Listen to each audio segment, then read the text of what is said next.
अभी भी Indian air force Rajasthan border के ऊपर मौजूद है, पाकिस्तान बॉर्डर के बिल्कुल पाकिस्तान बॉर्डर के ऊपर मौजूद है, राजस्थान में कराची, बिल्कुल कराची के तो बिल्कुल साथ है। तो क्या समझते हैं दोबारा ऑपरेशन किसी भी वक्त हो सकता है, ये पॉसिबिलिटी है? देखे ना, मैंने पहले भी कहा कि ये जितना भी चाहे, गैर मुल्की है, हिंदू हैं, ईसाई हैं, जो भी हैं, लेकिन कामयाबी हमेशा हक की होती है। इंडियन आर्मी 1965 के अंदर लाहौर के अंदर आ गई थी, लाहौर के अंदर काफी सारा उसने इलाका कैप्चर कर लिया था। तो इंडियन आर्मी तो बहुत बड़ी है, इंडियन एयरफोर्स भी बड़ी है। अगर जंग हो गई तो नुकसान ज्यादा किसको होगा? और हिंदुस्तान को होगा, इसलिए पाकिस्तान का कुछ नुकसान नहीं होगा। हाँ हाँ, इसमें इसलिए कि हमें इस्लाम का जज्बा है, हम ला इलाहा इल्लल्लाह मोहम्मद रसूलुल्लाह पढ़ लेते हैं। देखिए जज्बा, जिसके पास भी जाओ जज्बा जज्बा जज्बा, हर बंदा जज्बे की बात कर रहे हैं। जज्बे से क्या होगा? देखो ना, जब भी इस्लाम जंगे हथियारों से लड़ी जाती है या जज्बे से लड़ी जाती है? जज्बे से लड़ी जाती है। हथियार अगर आपके पास, सुने सुने सुने सुने, आप यहाँ खड़े हो, आपके पास जज्बा है, सुने ना, आपके पास जज्बा है, बहुत बड़ा जज्बा है आपके पास। आप एक नहीं है, 10 बंदे हैं आपके साथ, 10 बंदे हैं, सामने से AK-47 लेके आ जाए, आपका जज्बा कहाँ जाएगा फिर? अगर उसने तो एक ब्रस्ट मारने बस सब खत्म हो जाएगा। अगर हम में जज्बा है तो हम उसका सामना करेंगे। इंडियन एयरफोर्स दोबारा पाकिस्तान बॉर्डर के ऊपर ट्रेनिंग स्टार्ट कर ली है। जिस तरह ऑपरेशन सिंदूर से पहले इंडियन एयरफोर्स ने अनाउंस किया था कि ट्रेनिंग हो रही है पाकिस्तान बॉर्डर पे, दोबारा वही सिचुएशन है, दोबारा इंडियन एयरफोर्स पाकिस्तान बॉर्डर पर ट्रेनिंग कर रही है। किसी भी वक्त ऑपरेशन 2 स्टार्ट हो सकते हैं, ऑपरेशन सिंदूर 2 स्टार्ट हो सकते हैं। पहले जैसे मुंह की खाई है ना इंडिया ने, इंशाअल्लाह अल्लाह पाक से पूरी तवक्का है कि अब भी जो है ना इंडिया जो है ना ऐसे ही मुंह की खाएगा। खाली इसकी गीदड़ भपकियां हैं और पाकिस्तान की अफवाज मजबूत है इंशाअल्लाह, और कहते हैं ना पाकिस्तान की हिफाजत करना जानती है और वो पाकिस्तान की हिफाजत करेगी, जान का नजराना पेश करेगी और कहते हैं ना पाकिस्तान को कहते हैं ना पीछे जाने नहीं देगी।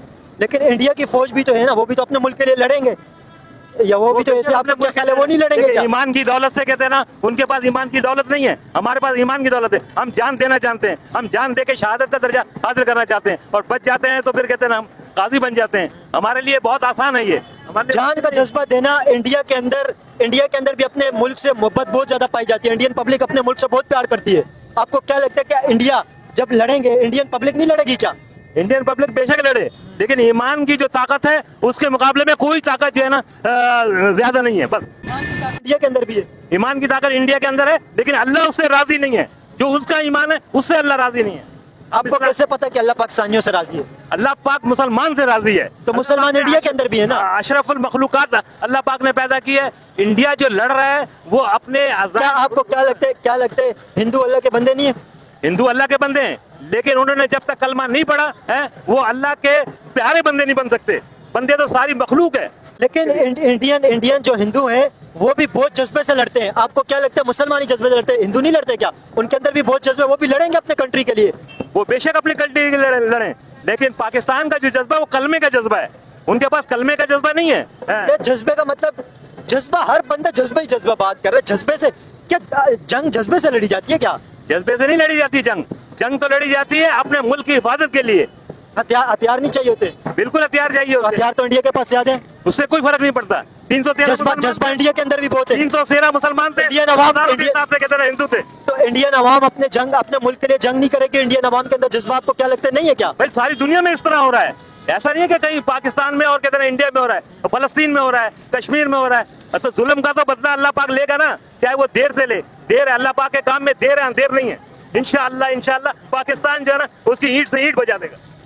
तो इंडिया भी तो अपनी पब्लिक लेके आ जाएगा मैदान के अंदर। इंडिया की 140 करोड़ अवाम है, पाकिस्तान की 30 करोड़ अवाम है, 140 करोड़ अवाम है इंडिया की। 52 सूबे हैं या उसके 60 सूबे हैं, इससे कोई फर्क नहीं पड़ता। जब मुसलमान 28 सूबे इंडिया कहते हैं ना काबिज हो गए, 313 मुसलमान हजारों में जब काबिज हो गए। देखें, आपको लगता है क्या हिंदू अपने मुल्क के लिए लड़ेंगे? आपके अंदर जज्बा है, लेकिन इंडियन कौम के अंदर जज्बा कम नहीं है, वहाँ पे भी बहुत ज्यादा जज्बा है।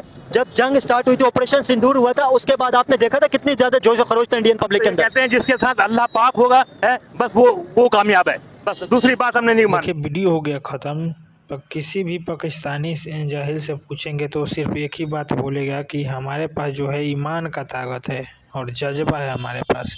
देखिए, सारा दोष इन लोग का नहीं है, क्योंकि इन लोग को जो है 72 हुर्रे का लालच दिया जाता है और मदरसे में सब यही पढ़ाया जाता है, क्योंकि साइंस और टेक्नोलॉजी के बारे में इन लोगों को तो पढ़ाया जाता नहीं है। एक आसमानी किताब है, उसी को बस पढ़ाया जाता है और उसमें है कि काफिर को मारो, यहाँ फटो वहाँ फटो, बस मतलब टेररिज्म ही पढ़ाया जाता है इन लोग के आसमानी किताब में। इसीलिए पूरे दुनिया में जो है आतंकवादी हमला दिन पर दिन बढ़ते जा रहा है। अभी इंग्लैंड में भी जो है बहुत स्थिति खराब है, जर्मनी में भी स्थिति खराब है, पोलैंड का भी स्थिति धीरे धीरे दिन पर दिन खराब होते जा रहा है, क्योंकि वो जो है वो लोग इमिग्रेंट जो है बंद कर दिए हैं, क्योंकि वो लोग नहीं ले रहे हैं। जर्मनी ने बहुत पहले बहुत सारे तुर्की और अफगानिस्तान और बहुत सारे कंट्री का जो है मुस्लिमों को वहाँ पे शरण दिया था, क्योंकि ये लोग मजलूम थे, कमज़ोर थे। लेकिन अब उन लोगों की संख्या जो 20 साल पहले उन लोग आश्रय दिया था जर्मनी ने 20 साल पहले, उसके बाद जो है इन लोगों का 20 साल में जो ना जनसंख्या विस्फोट किया है कि अब उन लोगों ने वहाँ पे जो है शरिया लॉ का कानून मांग कर रहे हैं कि वहाँ पे लागू हो शरिया। अब जर्मनी जो है परेशान है इन लोगों के कारनामे से।